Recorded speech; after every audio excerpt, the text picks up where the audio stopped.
महाराष्ट्रातल्या कृषी वीज पंपांची 48,000 कोटीची थकबाकी असल्याचा नवा शोध देवाभाऊंनी लावलेला आहे. हा एक मोठा घोटाळा आहे. याचं कारण गेली अनेक वर्ष महाराष्ट्राचं ऊर्जा खातं आणि त्या ऊर्जा खात्याच्या अंतर्गत येणारे महापारेषण असेल, महाजनको असेल, महानिर्मिती असेल, त्या सगळ्या कंपन्या त्यांच्याच नेतृत्वाखाली काम करताना दिसत आहेत. आणि ही जी थकबाकी आहे, ही थकबाकी म्हणजे इतर क्षेत्रामध्ये जी काय विजेची चोरी होते त्या वीज चोरीचा हिशेब लागत नाही, शेतकऱ्याच्या नावावर टाका, अशा पद्धतीचा हा सगळा हिशोब आहे. कारण शेतकऱ्याला हॉर्स पॉवरवर म्हणजे अंदाजानं वीज दिली जाते. म्हणजे जे इतर वापरत नाहीत ती उरलेली सगळी वीज शेतकऱ्याच्या नावावर टाकायची, चोऱ्या सगळ्या शेतकऱ्यांच्या नावावर खपवायच्या आणि शेतकऱ्यांनी एवढी एवढी वीज वापरली असं रेकॉर्ड तयार करायचं, असं गेली अनेक वर्ष चालू आहे. देवाभाऊ जेव्हा महाराष्ट्राचे उपमुख्यमंत्री होते, ऊर्जा खातं त्याही वेळा त्यांच्याकडेच होतं. मी एकदा त्यांना भेटलेलो होतो आणि त्यांना विनंती केली की आमचे शेतकऱ्यांची काही थोडीफार त्यावेळी दुष्काळ सदृश परिस्थिती होती, थोड्याफार थकबाकी राहिल्या आहेत, विशेषतः मराठवाड्यातल्या आणि विदर्भातल्या. कारण पश्चिम महाराष्ट्रातल्या लिफ्ट योजना असतील किंवा पश्चिम महाराष्ट्रातला बागायतदार शेतकरी असेल किंवा उत्तर महाराष्ट्रातला नाशिक नगरचा शेतकरी असेल, त्यांना नियमित वीज बिल भरावंच लागतं. पण बाकीचे जे थकबाकीदार आहेत त्यांना एकदा काहीतरी योजना आणा सवलतीच्या दरामध्ये. यापूर्वीच्या सरकारने ज्या पद्धतीनं वीज बिलं संपून टाकलेली होती तशी एक योजना आणायची विनंती करायला मी गेलेलो होतो. त्यावेळी देवाभाऊंनी सांगितलं की वीज बिल भरायची आवश्यकताच नाही, तुम्ही कशाला चिंता करताय.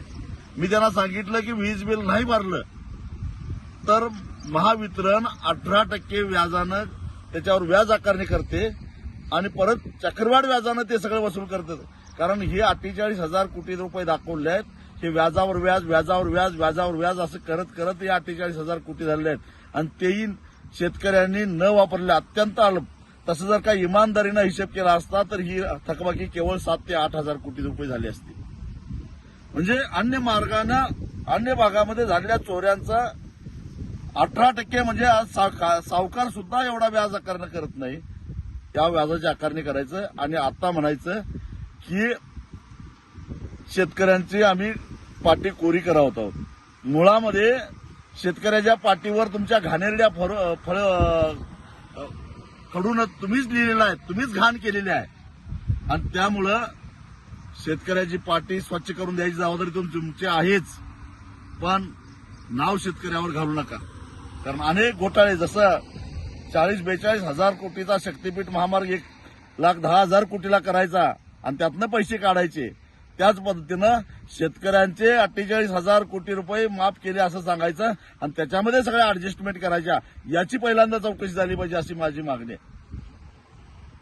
2 वर्ष झालं सरकारनं 7.5 HP पर्यंतची वीज मोफत केलेली आहे आणि ही जी थकबाकी देवाभाऊ म्हणतात ते त्याच्या आधीची व्याजावर व्याज, व्याजावर व्याज, व्याजावर वाढत चाललेली. ही पाटी कोरी करताय म्हणजे शेतकऱ्यावर काही उपकार करत नाही. या ऍडजस्टमेंटची खरं तर चौकशी व्हायला पाहिजे. कारण हा सारा घोटाळा काय, तुम्ही शेतकऱ्याला दिवसा वीज द्यायच्या नावाखाली जे कुसुम योजना आणि अन्य योजनेच्या माध्यमातून जे सोलर प्रकल्प राबवलेले आहेत, त्यासाठी खरेदी केलेले सोलर पॅनेल त्याची खरी किंमत किती आहे आणि ते महावितरण महापारेषणच्या महाजनकोच्या माध्यमातून कितीला खरेदी केल्यात याची चौकशी झाली पाहिजे.